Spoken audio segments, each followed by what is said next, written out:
To show up details in store in Samsung Galaxy S21, S21 Plus or S21 Ultra, open settings, swipe the notification panel, and then tap settings icon, scroll down settings screen, find apps, and then select apps,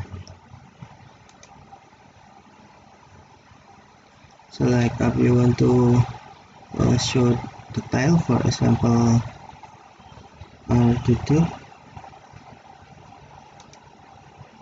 and then scroll down, tap app detail in store.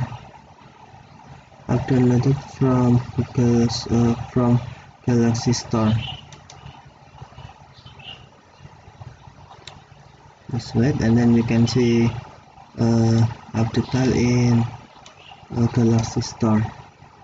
If other application, for example Chrome, and then scroll down, tap app detail in store, app downloaded from Google Play Store,